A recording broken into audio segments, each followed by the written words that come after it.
Yo, okay. What's up, brother? Yo, okay. What's Yo, good, man? What's going on? got my man Malk in the house. Yeah. Yo, welcome to the Perfect Show. It's an honor and a pleasure, man. I'm quite proud of you, brother. Like I was hoping one day I would get this opportunity, to be honest with you, man. I've been watching this develop, and you're doing a good thing. Preach. Kind of just were talking about it before this thing gets started. There's a void for this. You know, I think that this conversational platform has a purpose, and especially for the young black intellect and perhaps not intellect, there's a void for this. So keep doing what you're doing, brother. I'm proud to see it. I'm proud to be here. Preach, man. Yeah. Yo, and salute to you. You know,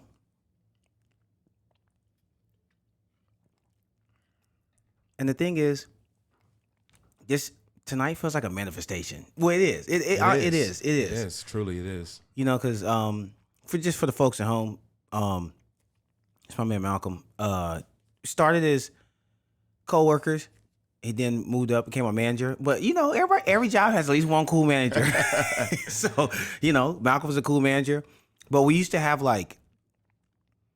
just sometimes these crazy long, just deep intellectual, just kind of inspiring, mind joggling conversations. And it's just I know we both internally used to think like, man, the world needs to hear this. Yeah. And here we are.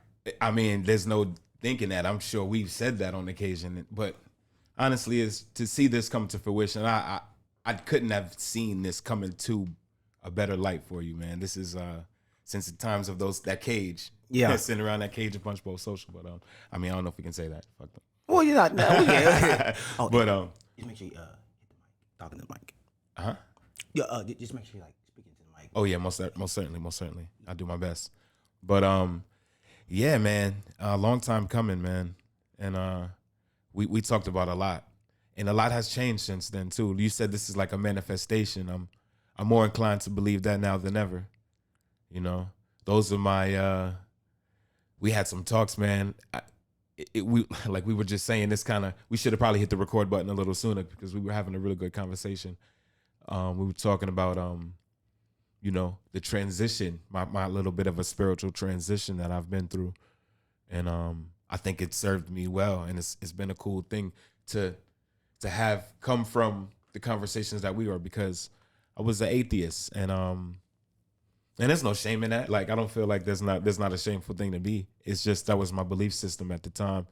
I didn't really have the utility for God when we were, you know, in those days was 2018, 2019. It's not that long ago, honestly. Yeah. But you know, growing up in a spiritual household, in a very much church environment, my father was Muslim. Like, I was surrounded by spirituality, and I did believe for a long time. And then there was a point where I couldn't reconcile my scientific beliefs with what, you know, what the book was saying, or what the preacher was saying, or what Imam was saying. Perhaps it was like, just wasn't all lining up for me. And I had come to the conclusion that, you know, perhaps there is no God. Right. And that the explanation for creation doesn't require one scientifically. So that was my stance. But since then, I've come to some good conclusions, man. Some good personal conclusions, man. So I'm blessed to be here. Long story short, man, I'm blessed. Word, okay, yo, blessed, we can delve right in, because you know, because you and I honestly, like, it's wild. I've seen you, like, I saw you for the World Series that random weekend when the Braves, you know, very random. Braves ended up winning and all though. That was kind of a full circle moment too. Just been working at the Braves Stadium for 3-4 years. Because we opened that place, and we were like literally the first crew in that place. Punch Bowl Social. I'll say their name. Yeah, that's a big because that place has a lot of history for us. I mean, that place does actually represent a big historical time, and we all wanted them to win eventually. That's what we were there for. So yeah, shout out to the Braves for getting that done. Yeah, sure. Shout out to the Braves for getting that done. Yeah, and I'm glad that weekend came about, because I feel like it kind of just it was good to see you. You know what I'm saying? Because when I moved away, I hadn't seen you for probably like a year. You know? Yeah. And North Carolina was good to you. Yeah, man. It was humbling. Yeah. And that kind of shaped my spiritual journey, which I'm sure we'll get into. But I want to ask you, like, so where do you stand? You know, like, and I know that's a broad question, but like, Yeah. what's your stance on spirituality? Like, I mean, it is the most subjective question. And it's almost like a question that really has no answer because it's the question that really means a billion other questions. So, when people pose the question, do you believe in God? Which God? You know what I'm saying? right, How do you define God? How do you define belief? There's a billion other questions. So where I stand is I think there's a tremendous utility in having a spiritual balance to your life as an individual, as a human being. We're creatures that live on different planes. We live in the physical world. We live in a mental world, which kind of is your consciousness is separate from your physical being, and we live in a spiritual plane. We live on different existences. So there's going to be different truths in each one of these different existences. And the reality of it is that these truths might collide with each other. They might, seem to nullify each other, but they don't have to. And to me, like what I've come to realize, at least as far as my journey, is that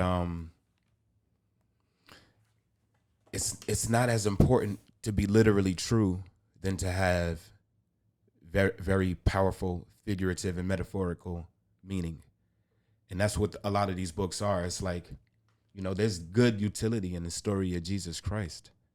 And whether you believe it to be actual, factual accounting for a man's life and every event of his life as documented in the Christian canon is a factual event. Whether you believe that to be true or not, that's your personal right to do so. But the utility in the story, the ethos of the man, kind of the story of Christianity is that of redemption and forgiveness, which is ultimately that's the kind of the foundation of Western civilization. You know what I'm saying? Like how we live today, we live based upon that, on that Christian canon for real. That's why our society is kind of structured. And it set the landscape for morality. So yeah, it doesn't have to be literally true to me to have very powerful meaning. And that goes for a lot of different forms of it. I'm not a staunch orthodox of anything. If it makes sense, then it's probably true. You know what I'm right. saying? I try to keep Yeah. shit as simple That's true. just keep it as simple as possible. But I just want to say, like, I tell a story. Like I used the story of the boy who cried wolf. Tell that to my kids. My kids are now 15 years old. Shout out Malik and Malia. You might see this one day. I hope you do. You know you will. Let's get it. But yeah, when they were younger, I would tell them a story about the boy who cried wolf, man. And it's like that's Aesop's fables. It's not a real story of maybe it happened, probably not. You know what I mean? This is a man writing a fairy tale, but the utility in the story is profound. You know what I'm saying? Yeah. You lie to people, you deceive them, they come to help you. You lie to deceive them, they come to help you again. Then when you actually call for help, there's no help there. Right. The utility in telling that story to a child to emphasize the power of telling the truth, and the power of not deceiving the people that actually love you and come to your aid, because they may not come. That's a powerful thing to tell a child in a very novelty form. But the story doesn't have to be literally true to prove its point. Same with religion. It doesn't have to. It doesn't make it make sense to you. Yo, yes, I like that, and I like your usage of the word utility, because it's like telling that story, like the boy cried wolf or the tortoise and the hare. Mm-hmm. It's like no one's asking what was the tortoise's name. Right. How long were the hare's legs? Because it doesn't matter. Doesn't matter. So do you think basically all religions are, to a degree, the best word I can think of is allegorical? Yes, to a degree. I think they're I you know to and I'm no I'm educated by nothing. So, my words are just my own and what I've come to understand. And, you know, knowledge is basically the foundation of what somebody else said. So if you listen to smart people, you might pick up a thing or two. But to my understanding, it would seem that religion is more or less just that, the manifestation of humanity in some form. It is the manifestation in its various forms. It all kind of attempts to do the same thing. Or there's some varying similarities in all of the stories, going back even pre-Christianity, because, I mean, we got a lot of time to account for, As human beings, we've been scribbling on walls. And as human beings, I mean, like, in the Homo sapien form. Whether Right. people like to believe that, that whole evolutionary whole rabbit hole, it's not a rabbit hole, man. If you don't believe in evolution, then you're kind of just, you're a couple steps behind. Right. You haven't driven a Tesla Right. if you don't believe in evolution. Man, like, we've been human beings in our form, Homo sapiens, man, 200,000 plus years. And it's been a lot of looking up at the sky, trying to quantify our perspective on this rock floating around space. And as a result of that was the emergence of consciousness and not just Christianity, but spirituality, which is deeper, man. There's so many different gods and forms of them, So Yeah. how can we, I think it's less important to, that's the personal preference of the individual. I think in a collective societal, how it all boils down to it in a societal aspect, God should just make you the best person to participate in a society. That's what God should do for you on an individual level. He should make you the best participant in society possible. So whatever that is, whomever you want to bow to, Allah, if you want to go to church and pray to Christ, if you believe in Buddha, whomever, but your belief system should, and that's why, going back to how you use the word, you commented on how I use the word utility, is because I believe just that your spirituality should offer you some utility in this world, and you should be able to apply it to life, and not to throw a cheap little sales pitch in there, but Hey, we here. Pray more. It's kind of a pray more is a life study, a case study on how easy it is to come up with a good idea and how difficult it is to follow through and execute a good idea ultimately. But the concept of it is just that. Prayer is a universal concept, and it can be used. I've used it. I think it works. Right. I don't know if there's any scientific proof behind it, but I have prayed, and I think there can be positive outcomes, and not necessarily in the win or loss outcome category, but from a personal perspective, man. If you really, it's just like focusing on things, like focusing your mind and attention on a given subject and category. How could that not manifest something good? And going back to what you said, manifestation. We manifested this. And how could your positive intention not manifest something good?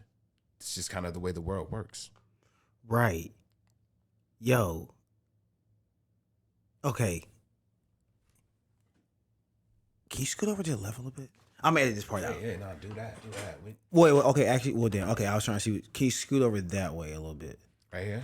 Yeah, just a little bit more. Well, I'm just trying to make sure you in the camera. Like, how you feel? What you think about that? I think I'm more in there right now. Yeah. Okay, cool. I'm definitely more in there right now. But are you like comfortable though? Yeah, I'm good. Okay, cool. Yeah. Like I said, edit all this out. Cause yo, first few, hey, that was good. Yo, cause you spoke into the mic. Okay, cause man, with A the lot of first few people, people, yeah, cause like I'm aware how mics work though. You gotta like get into the mic. You gotta Yeah. talk to the mic. Yeah. And the first few people, you know what I'm saying? I think they were excited to be here and see themselves and shit. You know what It's a I'm lot of saying? moving around and shit. Yeah. But yeah, this is good. Okay, cool. I'll make a motion or some shit. Yeah, manifestation. Yeah. So I have so much to say about like manifesting. Yeah.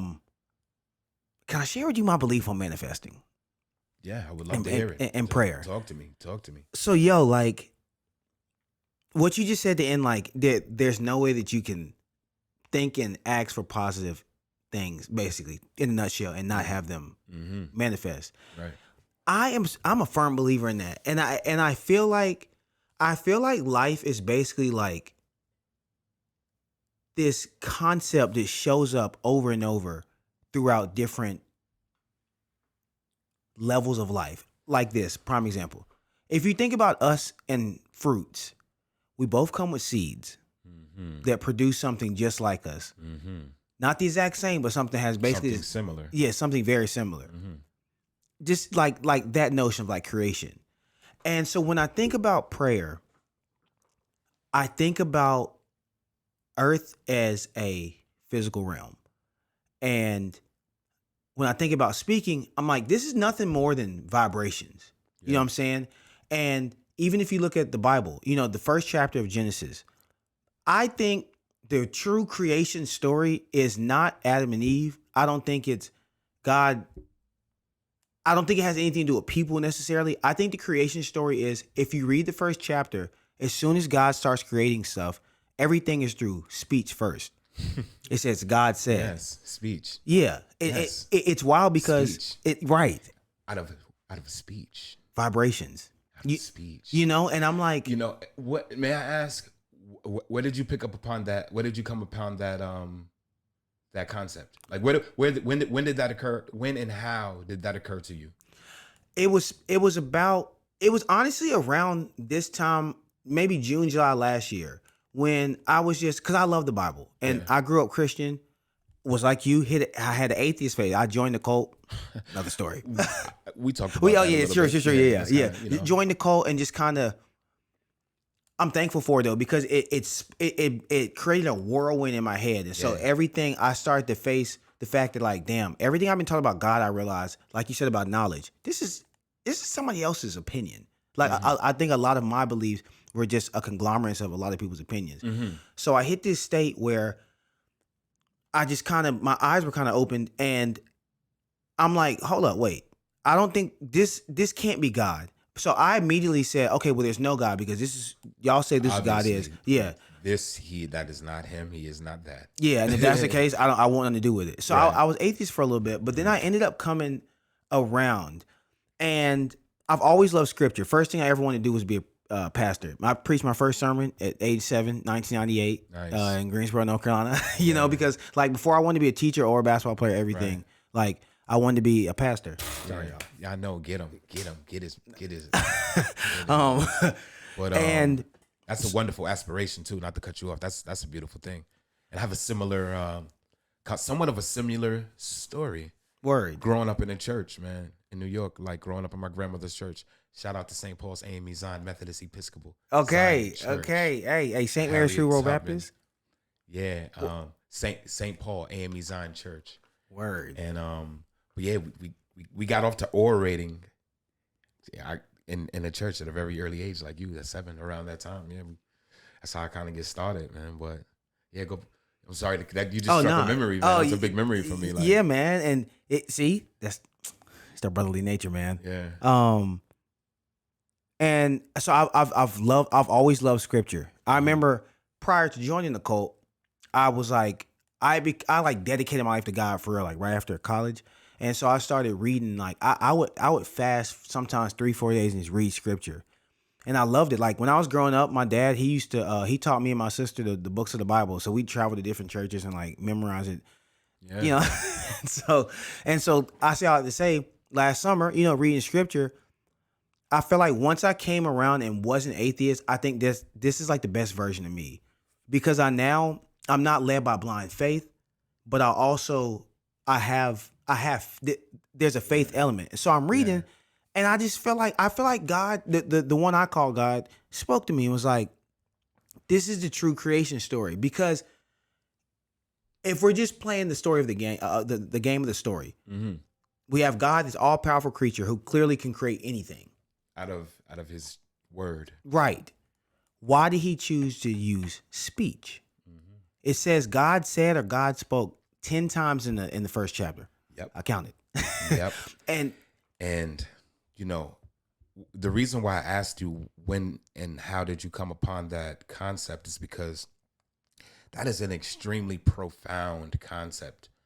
Like that is the type of thing that like the greatest philosophical minds in the world have come across, and you did it intuitively, and that's that. And I come to I come to understand the power. God, you found it right there. Like I think you are spot on. The power of speech is God of in itself.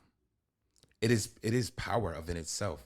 It is it is, and going back to like kind of double back on what you were talking about, you know how it is somewhat eloquently illustrated in the Christian canon and in the story of Genesis of how the creation story, and it's a story of speech. yeah. And I'm to believe that the various books of that have been produced by man that are said to be the word of God, because that's what they all proclaim to be, are kind of us trying to get our consciousness together. It is the birth, the religion in that sense. Those stories that seem to be transcendent, and even stories built upon stories, because even the stories that are in the Bible are somewhat familiar to stories that predate those. You Right. know, they're humans trying to assimilate our consciousness, and that has an element of morality in it. And what, and on an evolutionary scale, just to double back on that, what clearly separates us from any other functioning species of any other, we obviously are belong to a primate species lineage. There's no obviously way to look about it. Like we've evolved, family. Like that's how it happened. But we do something that they all don't. We speak. Like we have the ability to speak, and that is of in itself, you know how there's an analogy there in the book of Genesis. After he did all of that talking, and then he made man and blew breath into his lungs. He put them together from some dirt and blew breath into his lungs and did all of that.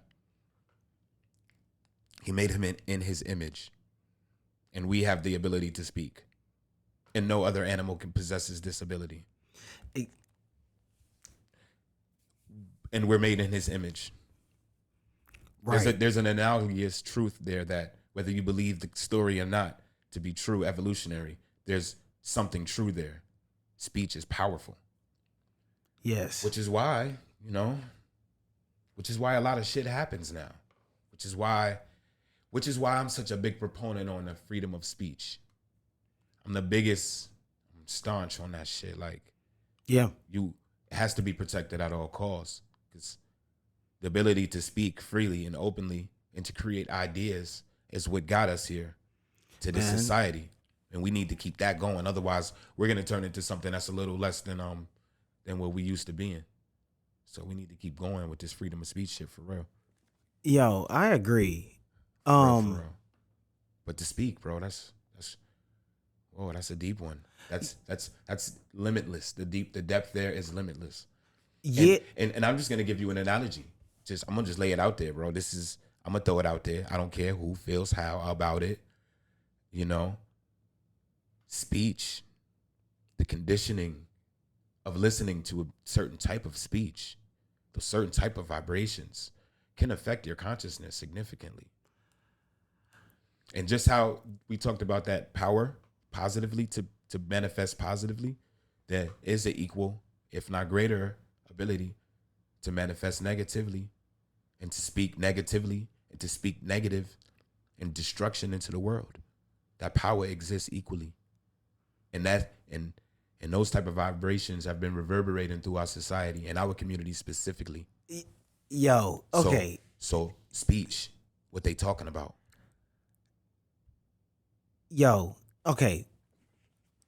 Can you hold speech? Speech. Let me make sure. I think I got. Fuck, man. We didn't get nothing? No. I got the damn. I need to tilt this camera. I got the damn camera. In the damn. The wine bottle's not in the way? Nah, I had the camera so far over. I had that damn camera in your In the shot. camera. Yeah. Okay, yeah. So That's that knockable back a little bit. I'm like, damn. I ain't never had nobody sell over that far. Okay. Aha. I'm still learning. Rookie. Yeah, shit. it's so good. We gonna, you know. Okay, but can you go ahead and go in right off that? Yeah, but those vibrations, man. What's vibrating, like, you know? And I'm not knocking nobody's. I'm not knocking what you do. Well, maybe I am. I probably am, actually. But Which is okay, I think. yeah, it's okay. I think that shit. The fact that people can't just call motherfuckers out no more is like absurd. The absurdity of it. Yeah. The absurdity of it. Like, if what you see is less than ideal, you can't say nothing about it. You know. Yeah. That goes back to that's a whole another. That's like a socio-political wave, but that's another thing though. Right, but I think at its atomic level, I think it's like. I think it's necessary for the balance of life, because I think somebody should be able to tell me, hey, I think you're living your life wrong, even if I believe I'm living my life right, because that's their perspective, and I believe I should be able to say the same thing back. True. Because to me, once that value is stripped from society, there's an imbalance. Yeah. Especially with us talking about the literal importance of speech, you know, because in this physical realm where vibration, I always think of Nikola Tesla, energy, frequency, vibration, energy. And the two I really think about the most is like frequency and vibration. And I always think to myself, yo, that first chapter of Genesis, this is what I think is happening. I think it's like at its atomic level, I think it's like a scientific breakdown of how to manifest. Because if you think about the mind is not physical. No. It's spiritual. It's unseeable. But there's an unseeable realm here, and so that is the frequency. If you think about it, almost like a radio. Right. You know, there's a frequency it tunes into. So when you think about the frequency that you want, like anything you're thinking about, that's the frequency that your mind's on. So then when God spoke it and He brought that physical manifestation, those vibrations, to me, speech is the quickest way to bring a vibration to this physical realm. And so once you combine that frequency of thought, a powerful, like you were saying earlier, a concentrated thought, and then you physically bring it to this realm, that's power. It is. It's the first thing in the Bible. It is the reason why the saying that the pen is greater than the sword was ever said. It is the reason why sayings like that exist, because the word spoken and written, even perhaps more so written, because of his legacy? Honestly, I'm not sure why. Like, I don't know exactly why, but it's something about when things are written and handed down. I do know the ability to write definitely is, it's powerful. Some of the most powerful human beings of all time were very literate, were hyper literate. Yes. Hyper literate. And their accomplishments and failures and all of that were well documented by themselves. So there's something uniformly that's pretty much standard with success over time, is being highly literate. So I have a question to that, because I have a theory. I'm so glad you asked that. This is a great combo. This is great. We just getting started. Yeah, for real, honestly, because we haven't even, I feel like we stumbled in this and it's not even really what we here for. Yeah, honestly. But vibrations and it's, man, what I'm telling you is, think about it in the 1990s. in the early 1990s. You know, I'm giving up my age a little bit, and I don't care. I look great. Right? Black don't crack. You heard? Hell. But I can remember when they started putting the advisory stickers on CDs. This is like 1990, maybe 89. Started 90, 91. And the parental advisory was a big campaign. They made, passed legislation, made them do that. But there was a big push, it was a big thing, like in the Senate. A lot of the grannies and they were like really on it. Like that music, that shit y'all got going on right there is it was a big we looked at it in our generation as just, we just out here telling the story, and basically this is the life that y'all gave us. Shit. Our parents smoke crack. I'm just telling you what I see every day. And how could you tell somebody anything different that's their life experience? Right. But there came a time, there was this transition into the glorification of that, of the perspective of some of the perspectives of that individual's story. There was some glorification of some of the perspectives of some of the struggles of crack babies in the early 1990s, you know what I mean? Through music. I don't know. I can't, I'm not even going to sit here and say that I can speculate it was like a corporate move. Like, yeah, let's trick these black people with their own music. I don't know. Who knows, man? But, at some point in time, that shit didn't exist. If you just think about all of the music that's out now, it's hyper negative. It's hyper violent. Mm-hmm. Oh yeah. Elevated. I mean, hyper violent. Yeah. It's gratuitous. And by vocal nature, it's gratuitous and it's violent content. Yes. You know what I'm saying? Yes. And that music didn't exist prior to 1990 like that. Like nobody had that to listen to. There wasn't that. We had Curtis fucking Mayfield, Al Green and shit. Right. And so it's a different vibe, it's a different frequency. Marvin Gaye didn't come off doing that. You know what I'm saying? Like, yeah, and my thought process, and not to get too deep, but I know it's Marvin Gaye was a struggle man. You know what I'm saying? Like he was the problem man with all the problems. You know what I'm saying? Yeah. With all the devices, all of it. And his story was not that. Right. He went out. So when did you know what I'm saying? Like yeah. That's the vibration though. Yeah, and that's man, I hope we stay on this for a minute, because I have another theory about basically like what you were saying, like not necessarily a theory, but like I'm observing just life, and I'm like, yo, I find it interesting that, and astrology ties into this, we'll get into that, but like basically I feel like we are witnessing the end of like an astrological age and the beginning of a new one.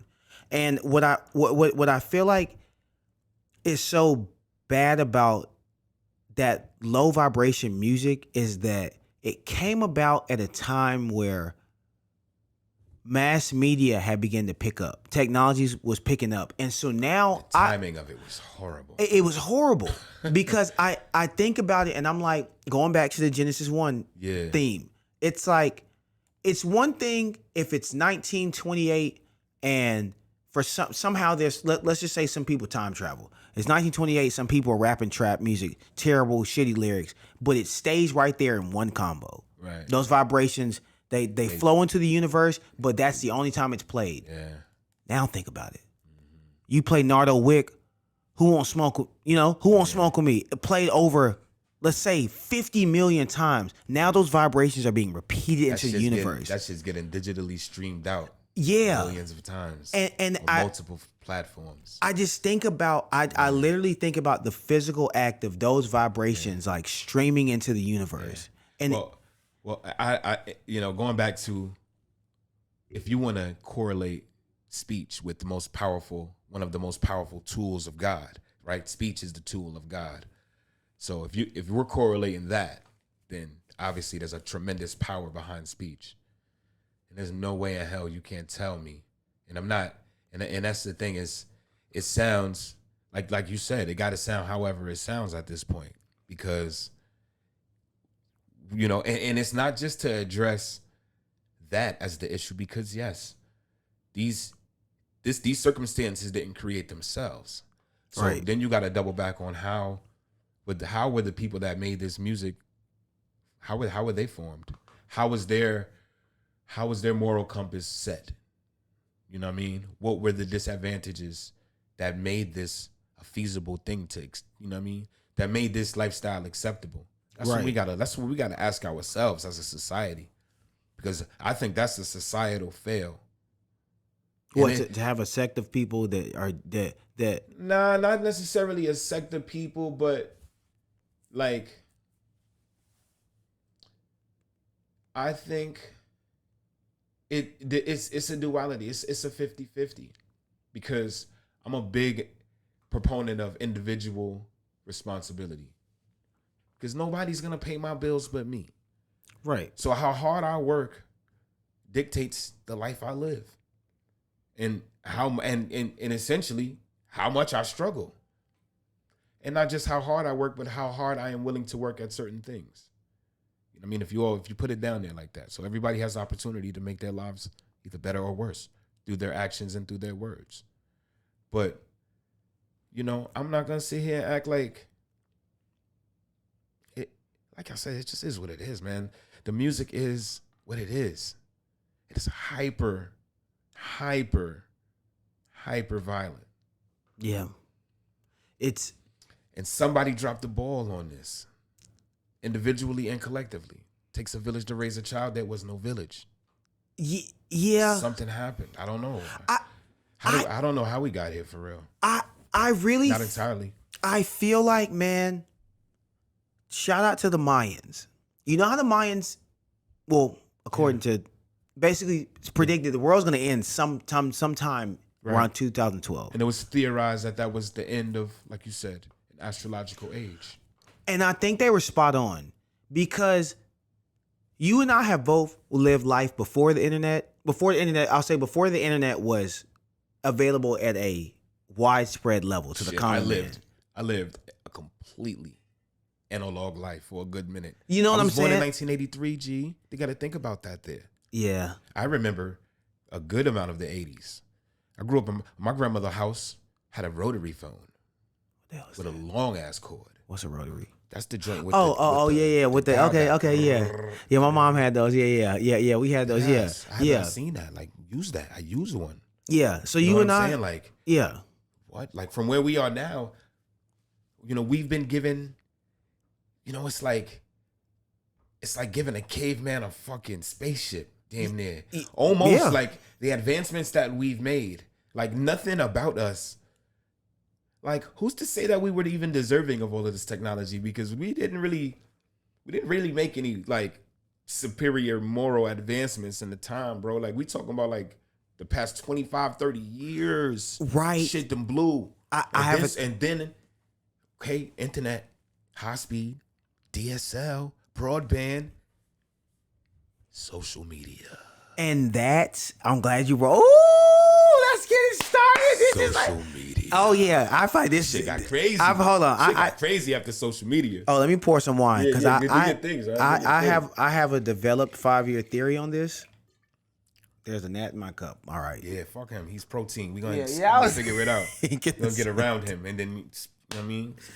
Yo, let me take a sip before. Do you mind if I share my theory, Please, dog? yes. I've been waiting for this day. Yes, man. Social media. But brother, man. Yeah. You see it. I see it. We ain't blind. You ain't blind. I ain't blind. Okay. What the fuck is going on out here? We know what's going on. Yo, out here. yo. What's happening? Okay, so have you ever heard of the Tower of Babel in the Bible? Of course, yes. Okay, so basically Yes, for those, that is Jesus, man. You are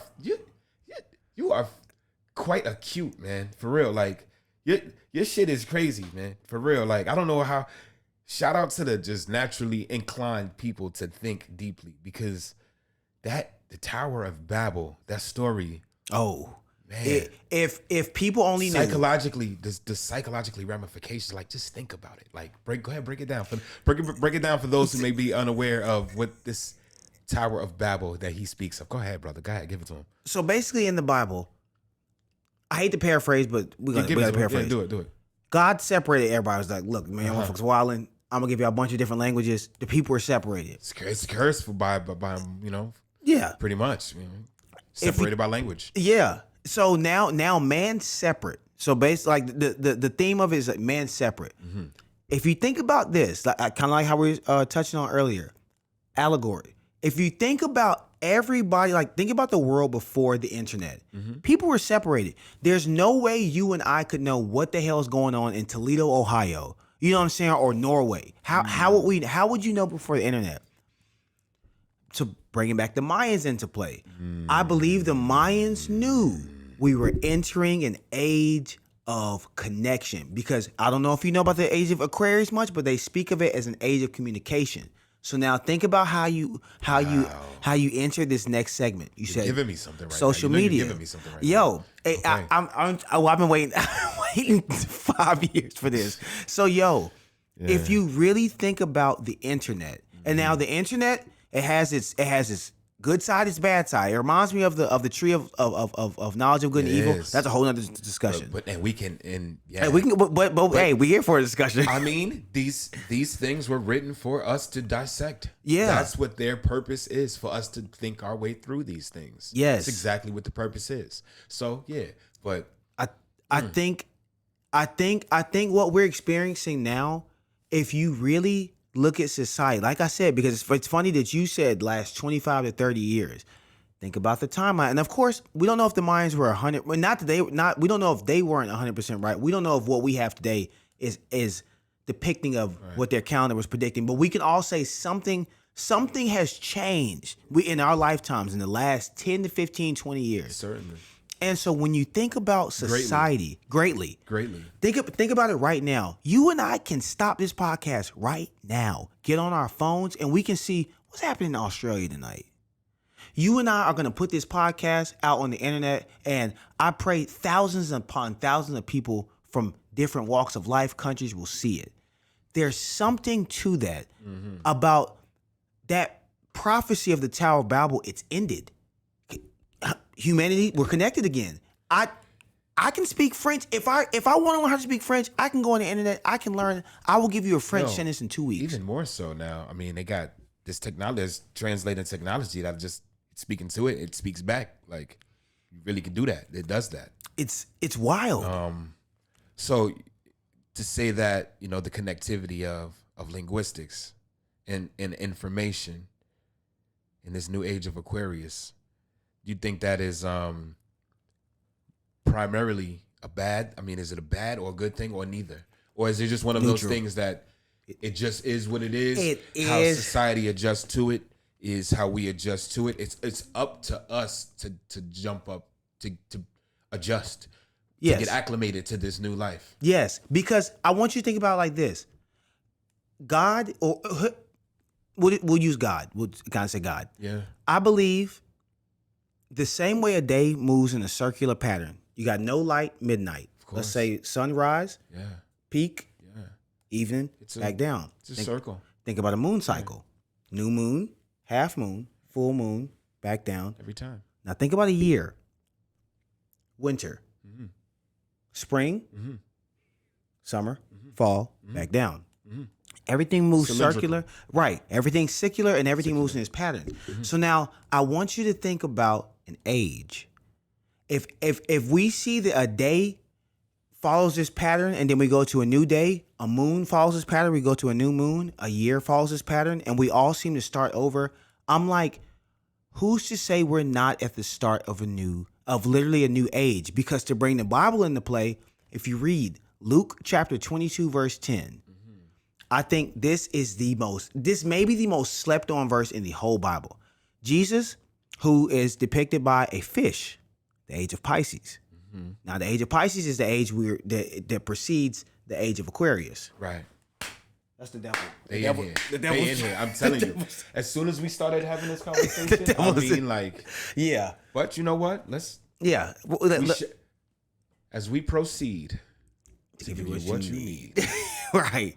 Luke 22:10. So now think about Jesus depicted by a fish. the age of Pisces. The age of Pisces is what we were in before the Mayans said the world would end. Now, the day before they killed Jesus, hang him. We can call it a lynching. We can get to that later. But the day before the day before his life, this man depicted by this fish, the day before his life comes to an end, he tells his two favorite disciples, Peter and John, he says, yo, we about to have his last supper. I need y'all to go into the next town. And he tells them, find the man carrying the pitcher of water and follow him into the houses that he goes. Now think about this conceptually. If Jesus depicted by a fish, and now we know we can get into the 12 disciples, how Jesus may represent the Son of God, S-U-N. Yes. And the representation is quite it's analogous and it's significant. Yes. It's not insignificant. Right. It's not to be played with. Yeah. Yes. The representation of the Son, 12. the highest, it's not to be played with. But please finish the thought because light of the world, he'll come riding upon the clouds. Yeah. It's not to be played. Crown of thorns. But this just has symbolic meaning. And if you can transform that into something meaningful for your life, then you can come up with it. But please finish that. Yeah. Because you want to. But I think the Mayans, I think the Bible, I think prophets of old from different religions were all speaking about today. Like I tell my best friend, I'm like, bro, I firmly believe we are living, like we are experiencing the days of Christ returning, the Spirit of God coming upon the earth. You know, you read Joel 2:28 or you read Acts 2:17 when they both say, you know, there's gonna come this time when the quote Spirit of God will come upon the earth and young men will dream dreams and your daughters will have visions. And I think about today and how finally people who have this gift of God, back to the internet, people who have visions, people who have dreams sent from the universe where they're seeing shit ahead of time.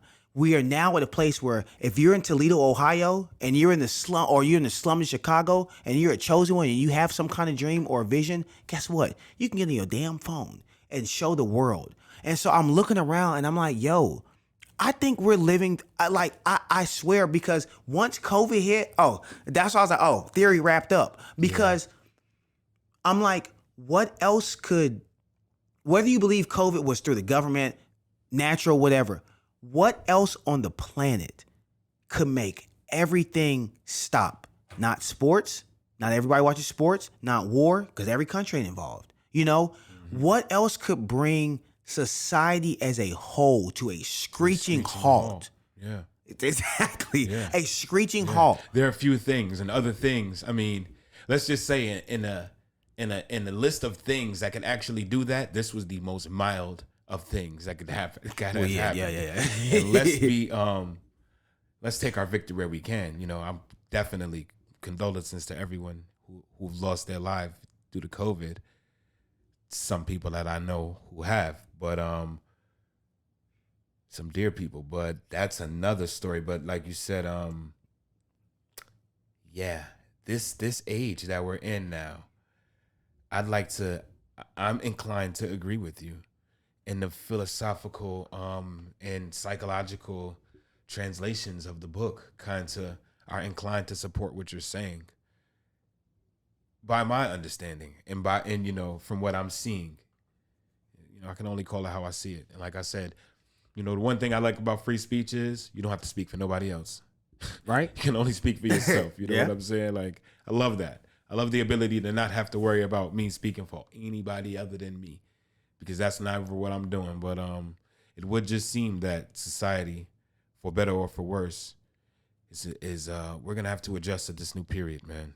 But you know, the gift and the curse. Yeah, that's what it is, man. Yeah, exactly. It's There's the gift and the curse. Yeah. It is what it is. When I hear people talk about social media and they describe it as negative, I'm like, yeah, but what about the other half where, like I said, you can be from Warrenton, North Carolina, where my grandma's from. Yeah. Where was that again? Warrenton. Yeah, just not much there. You know, just being And we honest. share that in common too. My family is from nowhere, North Carolina. Oh, for real? Shout out, you know, my grandmother's from Duplin County, man. Oh, Duplin County. Okay. you know Okay. this. You know the Green Chinquapin, Beulahsville. Yeah, I'm from there and I ain't even heard of that. Chinquapin, man. You know? Beulahsville. You know, you probably heard of what's that? Keniston? Kinston? Hell yeah, yeah. Kinston. 252. Yeah, East Side. Yeah. No, That's where Stackhouse is East from. Duplin High, the Panthers. That's where my little nephews, my little cousins went from. They're from Word. man. Duplin, Chinquapin, North Carolina. See? A place in eastern North Carolina. It's about 30 miles from Topsail Island. This place is unchanged. That's another thing. It's crazy, man. You think about just how time works and how time doesn't work on certain places. There's certain places that time is almost a non-factor there. That's one of those places. Because, you know, my grandmother left North Carolina, moved to New York, had her whole family and all of these things. And I had to go back and visit that place my whole childhood. Every other summer, I'm down there doing something, you know. Right. Getting to know my Aunt Rose, everybody down there. Aunt Hattie, Odessa. These my Odessa. grandmother's sisters' names. Right. My grandma Hattie, Edith. Odessa, Rose. Yeah. You know what I'm saying? Like, for real, Bible Belt ladies. But unchanged to this day. It's pretty much the same. That I've been 30 years. I've been seeing this place. It's the same place. But yeah, from humble beginnings we come, bro. Like that's it's extraordinary times. Extraordinary times. So what of this new age, man? What are we gonna do? Like I think a good thing is just using platforms like this, honestly. Yeah. This is to me, this is the positive side because it's like so I love numbers.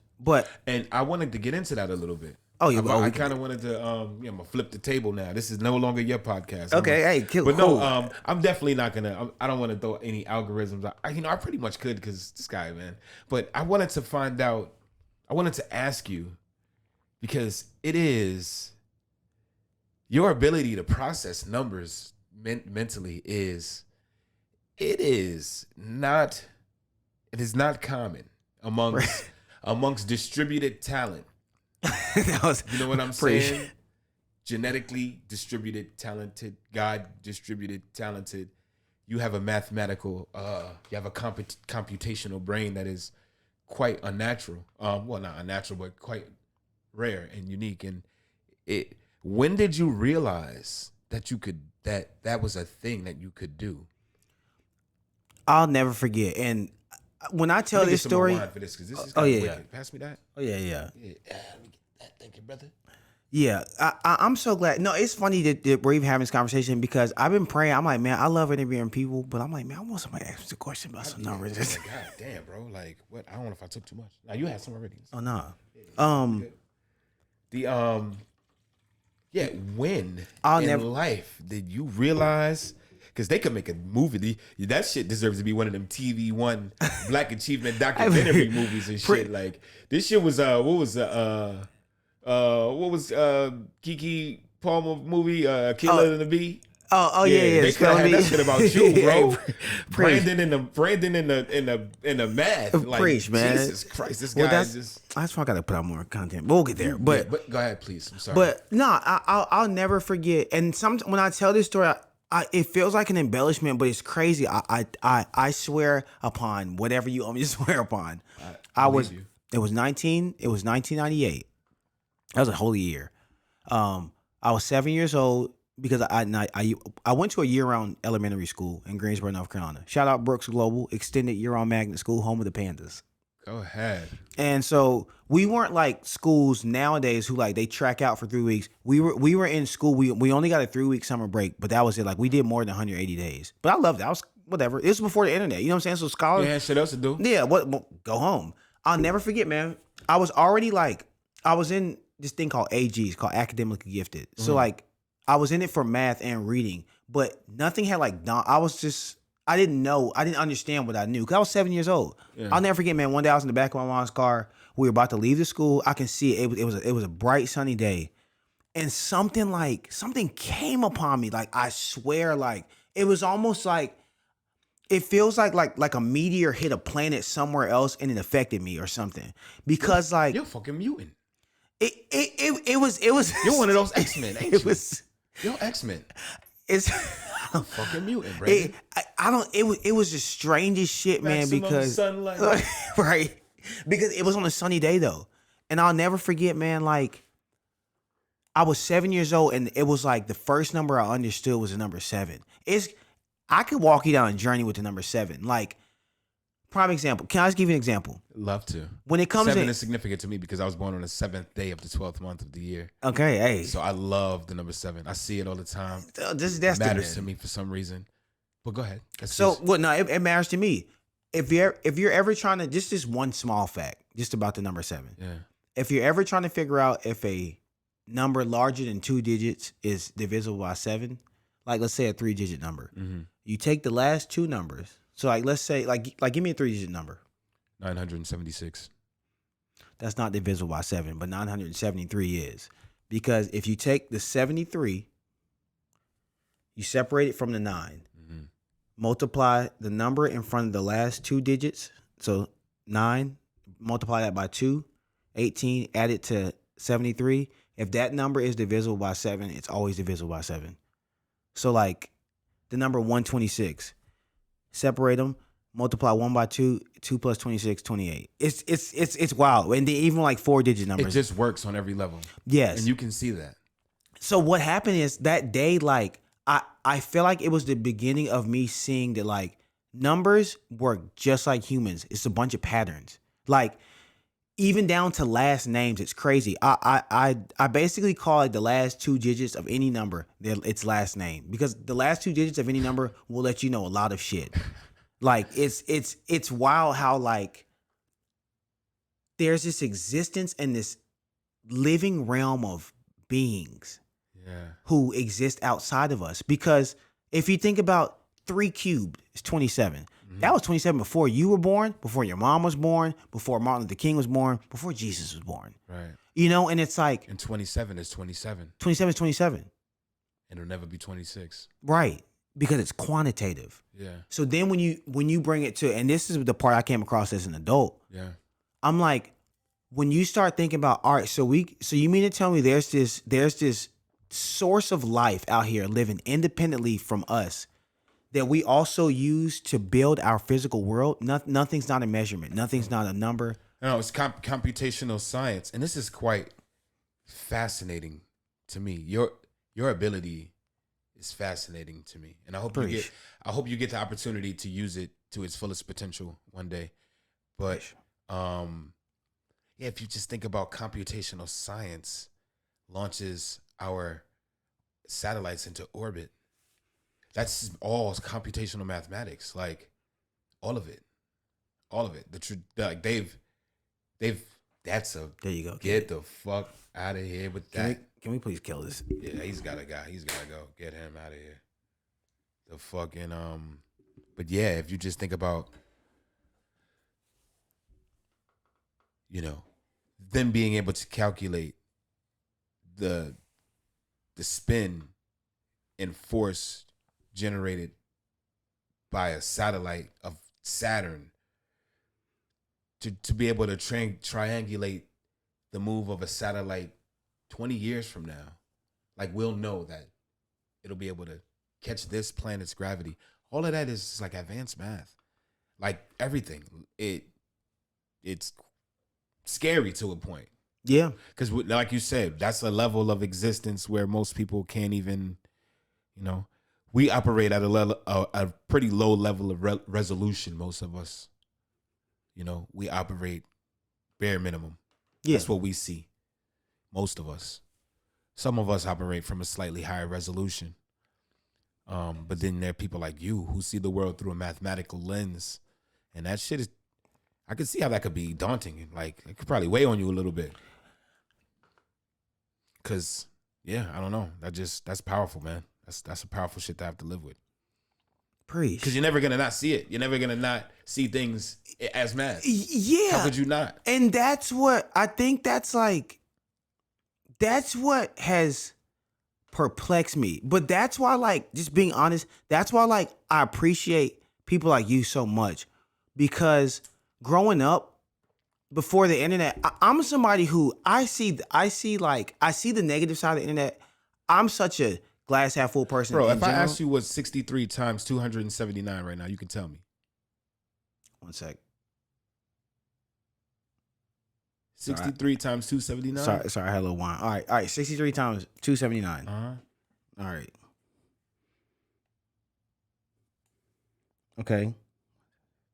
All right. 17577.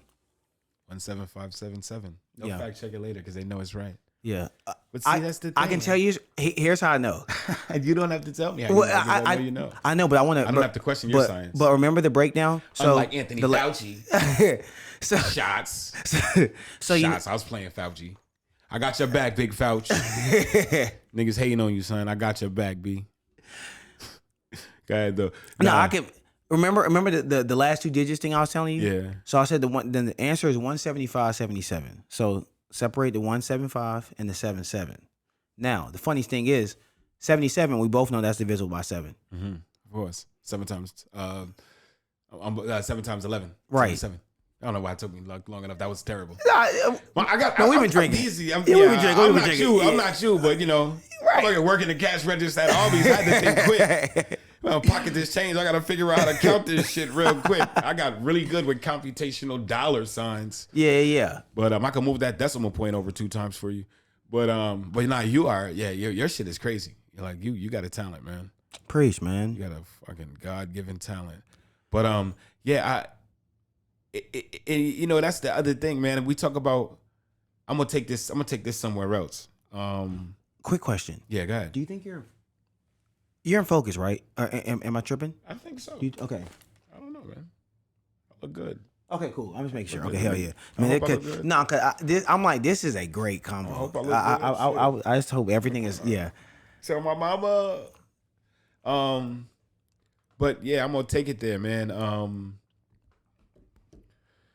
You know, they talk about like what you have, the ability that you have. You could obviously consider it a privilege. Yeah. Of course, right? Yeah. Of course. And it's not a black privilege. It's not a white privilege. It's just Brandon. It's a Brandon privilege. It's like God gave you that for whatever reason He chose to give it to you. He gave it to you. Yeah. And you know, however you interpret God to be, when I say that, like the universe gave you that. You know, a lot is made of, you know, the narrative that we as black people right now are just so, you know, underprivileged and just, you know, what do they call us? Downtrodden. Mm-hmm. Think of all the adjectives that Democrats will use.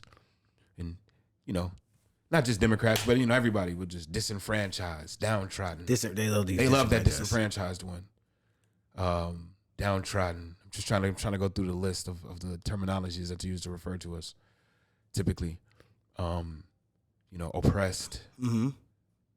You know, marginalized. Okay, yeah. Okay, nice. I'm trying to just go through the list. This is their list, not my list. It's their list. Right. I don't really feel any of those things, but you know, this is what they always telling me that I am. You know, less than, essentially. Yeah. It's, you know, inferior. Inferior by all standards. If I'm all of those things, then I'm obviously inferior. Fuck. Yeah. You know what I'm saying? Yeah. Or clearly. At least or at the least disadvantaged. In an inferior position. I didn't use that one yet. Yeah. Disadvantaged, right? Yeah. So, you know, I don't really feel like any of those things, honestly. You know, I think as far as the cards that are shuffled at conception and creation, I got a fair deal. I got a fair amount of intellect and reasonable good looks. You know what I'm saying? To get myself by in society and, you know, and make something of myself. Right. But, you know, we always made to be felt like the victim, like the fucking victim. And I'm just asking a person who has a God-given advantage, a God-given privilege. How would you say, you know, where are we as black people as far as on this scale of privileged, unprivileged? Like, what is it? What is it with us? Because, you know, that gift that you got, not everyone has, white, black, or anyone's. But, you know, it's like, what type of scaffolding, what type of foundation is this gift given to grow to its fullest potential? Like, what if they put you when you was fucking 17 at MIT somewhere? Like, who knows? Right. Well, I always think to myself, I'm like, and everything happens for a reason, a positive reason in my eyes. And I'm like, sometimes I'm like, man, you know, if I was born about 10 years later, during the end of the age, man, y'all might not know my ass, you know, but hey, but everything happens for, you know, but everything happens for a reason. Still might not. Shit, you might blow and be like, what? Malcolm, what? No. Hey, cause we on the podcast now, so yeah, we document it. You can't forget this one. Now. Yeah. Mm-hmm. But it makes. They're just a part of this show now. Yeah, they are. I'm a kill one. This one, Jeffrey. I'm gonna call him Jeffrey. Jeffrey gotta die.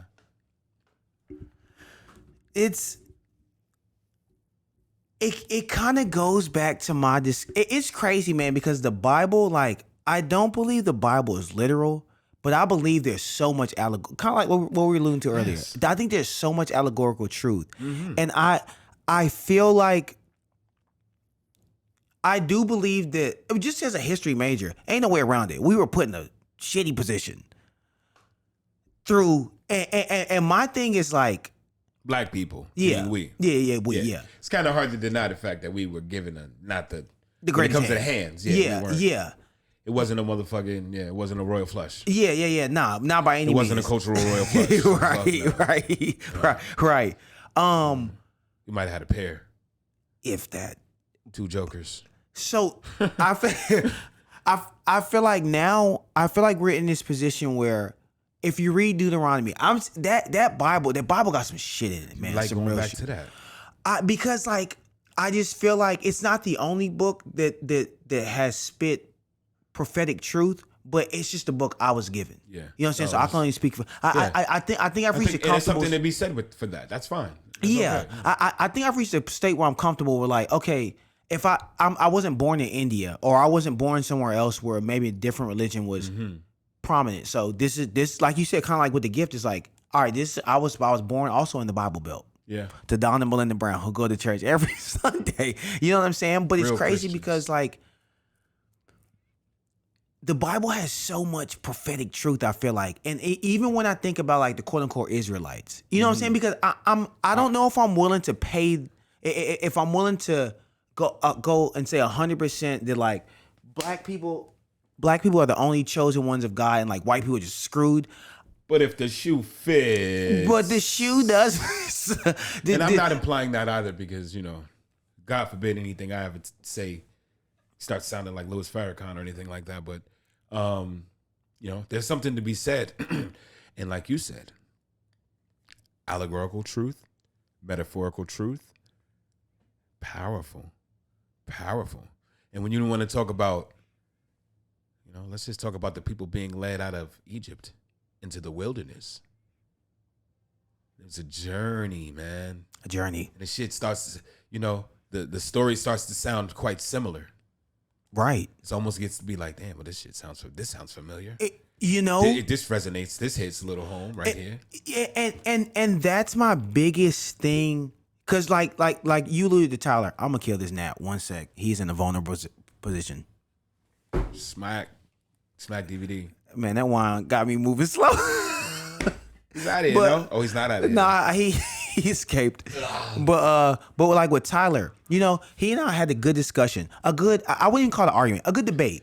And yeah, I enjoyed it because for me, I'm like, I think the thing with one of my questions to myself is like, the Christianity, has it held the black community back? And I always say, I used to throw away Jesus. I no longer throw away Jesus. I just feel like if the black community that subscribes to Jesus would shift the perspective. Yeah. Because there are a few scriptures, and you know what else I realized? And I'm not taking a shot at anybody, but if this hits you in a place, it probably applies to you. It is what it is. The shoe fits. Do you know how many Christians I know that have never read the Bible? Yeah, a lot. And it stresses me because I'm like, it's wild. The people who this is just in my life. I hate to make blanket statements. A decent number of people I've come across who knew me as Christian before and now know that I'm not and have disagreed. They're more so like, yeah, go and get it. Go ahead and kill it. Damn, I missed this. They're very elusive. Yeah, that's what I was gonna say. Oh, yes, sir. That's the one. He was like the fucking. I feel like he was the gang boss. Yeah, like yeah. Boss Yeah, we just took him out. Maybe that'll retreat their ass. But yeah, it's wild that I didn't start changing my perspective on Jesus and Christianity until I read the damn book for myself. Right. And then one of the key verses I always allude to, John chapter 14, verse 12, is when Jesus is talking to his disciples and he's like, yo, when you receive this Holy Spirit, you're going to do the same shit I do and greater. He says you're going to do the same works and greater.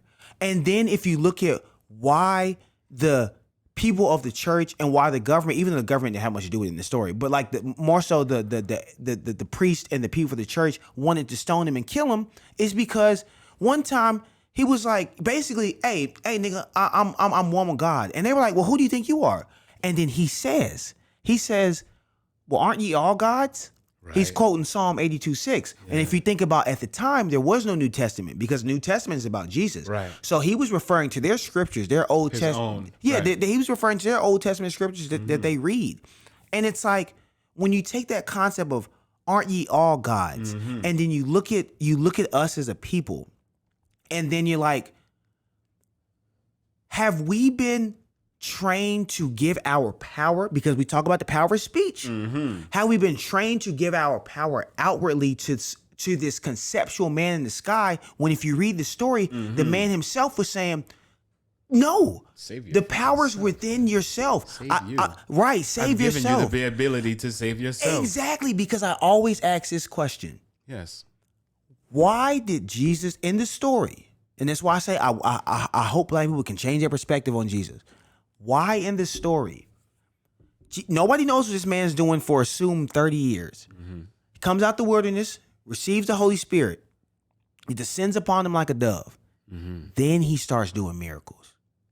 So then when you tie it in with the verse, John 14:12 that I brought up, where he says, all right, well, once you receive the Spirit, you're going to do these works and greater. I'm sorry. You just got us over here on a hunt. Once you do these works and greater, after you receive the Spirit, it's like, yo, so wait a minute. Jesus doesn't become superhuman until he receives the Spirit. He then tells us, you'll do these same works and greater once you receive the Spirit. The Pharisees try to kill him because he says he's one with God. He says, aren't ye all one with God? You know what I'm saying? And so I start to paint this picture, and then once you think about the pre-internet era, like I don't know if society realizes this the enormity of the times we're living in right now, where you can get on your phone and information is readily available. Everything. Think about how they made it illegal for people like you and I to read into the 1870s. And it's like, when you think about the lack of information, I mean, Nick, if you don't know information, you're screwed. And so now back to the pre-internet age, think about media, mass media.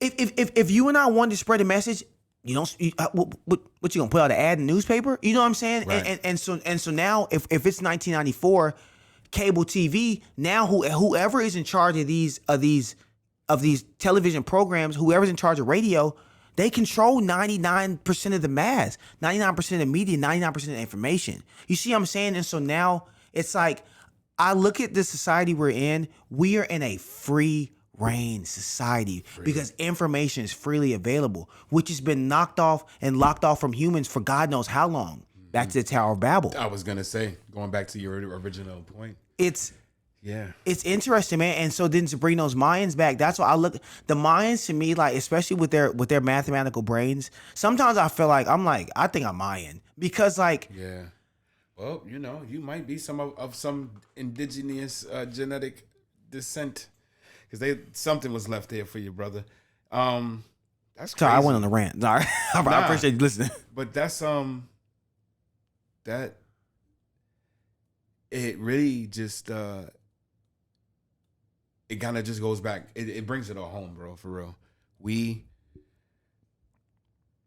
are the controllers of our own destiny. We are the gods. Yes. But that shit, you can't be that if you're being told that you're downtrodden, disenfranchised, Right.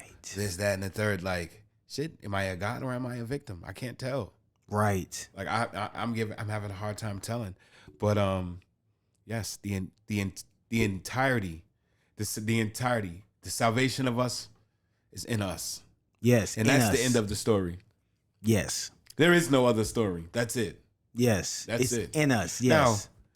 what is the story is what we like collectively decide is collectively and individually what we decide is an appropriate response to our generational trauma. That's what has been undecided, I think. And I think like for, when you just consider the, God bless the people who really had to forge their way through times that we benefit the blessings of them doing so. My grandfather went to school in I think he graduated high school in 1956 in Scotland County, North Carolina. Never went to school with a white person. That is Never crazy. went to school with a white person. It was illegal. And not only that, where they're from, this is like Lombard. He's from Laurinburg? Well, Scotland County is like Lumberton. Word. A lot of Native American population there. So his grandmother is like, well, Lumbee Indian? his mother. And so they had to like build their own high school because the county really only supplied them only up to an intermediate level schooling. So they really had to put their bread together and get their own high school to graduate. Their own schooling. This is 1956. Like, so, to say that we've, these times aren't those times. Right. So people have endured far worse than we've ever could understand. Right. You know what I mean? In a separated, segregated society. But the collateral damage and what was left after, it was, it made us, it wasn't better for us.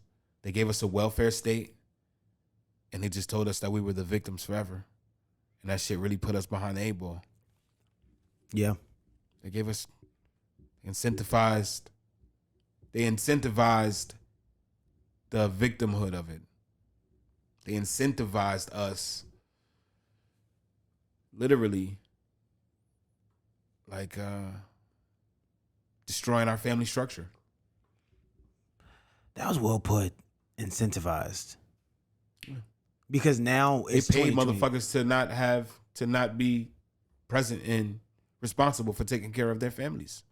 And that shit had some serious collateral damage, generational fallout.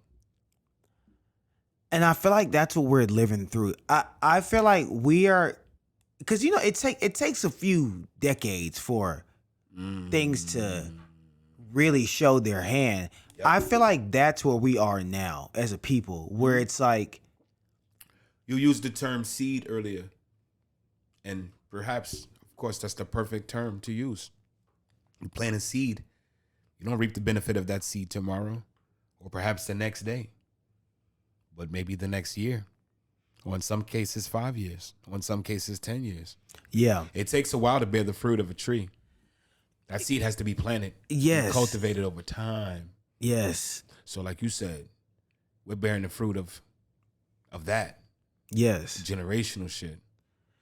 And that's why, like, I'm so glad we've been touching on the internet for so long, because it's like, I'm telling you, man, I view the internet as like I'm not going to say a messiah, but it's a sign of, like, to me, I look at the Mayans and I say, yep, this one thing that y'all referring to. Yeah, I got it. Because it's like, it's so much easier to move a way of thinking, a society, when when information is limited to a limited amount of sources, that's to me, like, I think that's the biggest, that's my biggest like takeaway from the last since Europeans touched down, basically, is that after the slaughter and everything, once things got to a place where the European Western culture mindset controlled the people over here, the brown and black people over here, it's like, dude,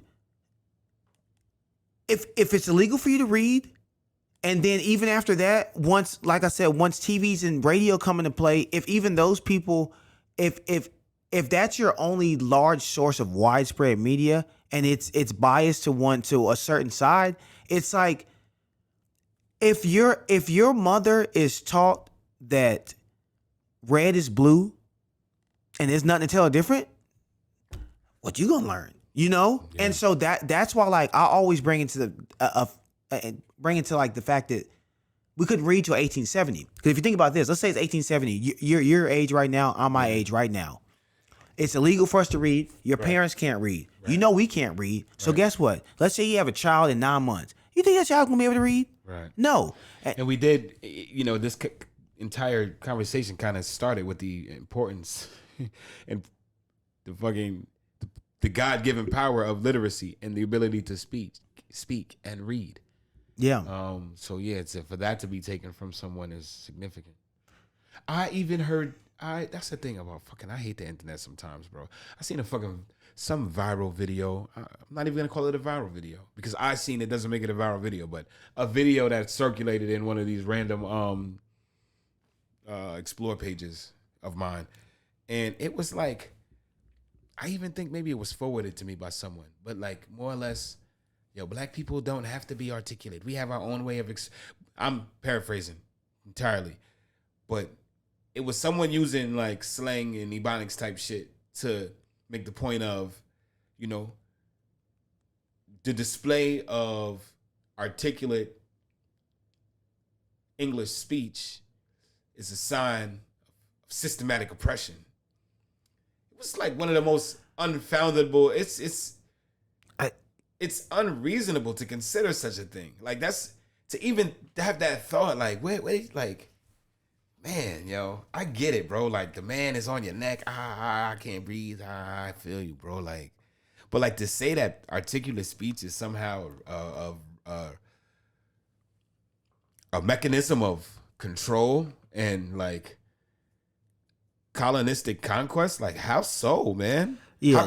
How else can we get our point across if we can't fucking speak eloquently about them? Yeah, because like, how the fuck you talking? Like, yeah, like that argument to me holds up the first 10 years of European touchdown, because it's like you're still fighting. Y'all still got y'all language. They brought their language over. But man, it's fucking 2022. All job applications are written. Yeah, job applications are written in English. Learn how to. English, come on, bruv. Like English. Yeah, yeah. Like, but I don't know, man. I think we just it's the overload of information for one, man. We got to figure it out. We got to get back to it'll help to have a better educational structure for us. Yeah. Well, that'll be helpful. And I think, because I've heard the term information overload, which I agree with. I think it's literally when you have I basically view life as pre-internet. Yeah. I look at life as like you had centuries of people, and DNA travels. We talk about seeds and DNA. When you got centuries of people, black and white, it doesn't matter what race, who were limited. Like, 'cause when I say had limited information, I'm comparing it to the internet now, because now there's so much information. Everyone's gonna seem disadvantaged compared to what we are now. Yeah, and so it's almost like when you go from like a dark age to an immediate age of like super duper light, it's like it's gonna be overwhelming. So my thought process I feel like we're gonna be in this. Society's gonna be in this kind of. I feel like this is basically like the middle of a hurricane. When you go from darkness, no information, people oppressed, people who are doing things in the dark that cannot come to the light. So to now you have it to where you can't put crack in my backseat, Mr. Officer, because I can film your ass. You know what I'm saying? So now you get this crazy juxtaposition of generations of people who had no information and were not aware of things outside of what they were handed to now everything's at your disposal. So I feel I will give you the not necessarily saying that there's an opposition to that, but like most things in life, there's a duality to them. Yeah. And there's also like, where there's light, there's a shadow. And a coin is always going to have two sides. You know what I'm saying? If something is standing in light, it casts shadow. That's just the way physics works, kind of.